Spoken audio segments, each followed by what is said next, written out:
children, how are you? I hope you all are doing good. So today we are going to start a chapter which name is child exploitation.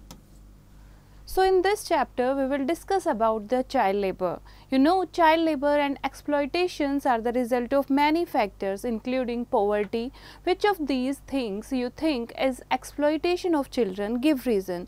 So बच्चे यहाँ कुछ factors दिए हुए हैं, आपको ये find out करना है, reason आपको बताना है कि इनमें से कौन सी चीज़ों से child जो है उसको exploit किया जाता है, कि कौन सी चीज़ें child labor के अंदर आती हैं, ठीक है। So child labor के लिए बहुत सारी चीज़ें जो हैं वो जिम्मेदार होती हैं, जैसे कि पॉवर्टी होती है, ठीक है, कुछ बच्चों को नीड होती है, बचपन से ही फैमिली जो है वो अपब्रिंग नहीं कर पाती है तो बचपन से ही काम करने लग जाते हैं, तो इस तरीके से चाइल्ड लेबर और एक्सप्लॉयटेशन होता है।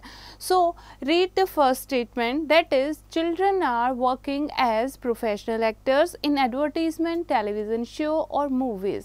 जैसे बच्चे जो हैं आपने देखा होगा बहुत सारे टीवी शोज़ या मूवीज़ में आप देखते हो चाइल्ड एक्टर होते हैं, तो क्या ये एक तरीके की चाइल्ड एक्सप्लॉयटेशन है? ये हम कह सकते हैं। बाकी बच्चे के मूड पर भी डिपेंड करता है, इंटरेस्ट पर डिपेंड करता है कि वो एक्टिंग को एंजॉय करता है या नहीं, लेकिन कुछ कई बार ऐसा होता है पेरेंट्स जो है वो फोर्सफुली अपने बच्चों को एक्टिंग में भेजते हैं, ठीक है, तो वो क्या हो जाती है, वो चाइल्ड एक्सप्लॉयटेशन हो जाती है। अगर बच्चे का इंटरेस्ट है लेकिन उससे भी क्या होता है, जो स्टडीज़ हैं वो सफ़र हो रही हैं, ठीक है, लेकिन अगर बच्चा चाहता है कि वो स्टडी को भी साथ साथ कर लेगा और वो एक्टिंग को भी साथ साथ रख सकता है, तो it is not counted as exploitation, right. Come to the second point, children are becoming professional sports people. बच्चे जो हैं वो क्या बन रहे हैं, स्पोर्ट्स पीपल बन रहे हैं, प्रोफेशनल, दूसरों को सिखा रहे हैं, so that is good. Children are being made to use their talent to earn money और टू बिकम फेमस। बच्चे क्या करते हैं, अपने टैलेंट को मनी अर्न करने के लिए, राइट, और कई बार क्या होता है फेमस होने के लिए दिखाते हैं। जैसे आपने रील्स वगैरह देखी हैं तो बच्चे क्या करते हैं, सारा का सारा ध्यान अपना फोकस उसमें लगा देते हैं और पढ़ाई से काफ़ी दूर हो जाते हैं। So children are helping out during the times of disaster in the neighborhood, that is very good। बच्चे जो हैं डिज़ास्टर कुछ आ जाता है तो नेबरहुड में वो हेल्प करते हैं। So children are helping out their parents with chores at home. बच्चों के जो बच्चे हैं वो अपने पेरेंट्स का घर के काम में हेल्प करते हैं, so this is very good. Children are working as playmates for the children in rich families. और कुछ बच्चे जो हैं पुअर फैमिलीज़ के, ठीक है, जैसे क्या होता है मेड के बच्चे हैं, वो चिल्ड्रन जो रिच फैमिली के बच्चे होते हैं उनके लिए प्लेमेट बन जाते हैं, यानी उनके साथ वो मिलकर खेलते हैं, so that is also not an exploitation. Next is children are putting up a play or participating in a program to collect money for a cause।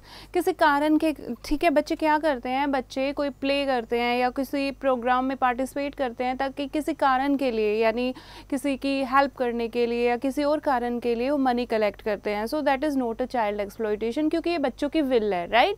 So children are working in houses, factory, shops and other areas, this is child labour, right. अगर बच्चे किसी के घरों में काम कर रहे हैं, फैक्ट्रीज में काम कर रहे हैं, शॉप्स में काम कर रहे हैं, अदर एरियाज में काम कर रहे हैं, so that is child labour, जो कि नहीं होना चाहिए, okay. So fact bank, this you have to know, there are 16.57 million child laborers in India and the highest in the world। 54% of them work in agricultural sector, 18% work in households and 15.5% work in construction sector, 4.83% work in manufacturing sector, that are in factories। you know, child labor जो ban है फिर भी world में सबसे ज़्यादा child labour 16.57 million बच्चे जो हैं वो चाइल्ड लेबर करते हैं। सो ये हमें क्या करना चाहिए, बंद करना चाहिए, राइट। सो बच्चे, this is the chapter, I hope आपको समझ आया होगा। एक बार फिर से इसको रीड करेंगे और एक्सरसाइज की प्रैक्टिस खुद करेंगे।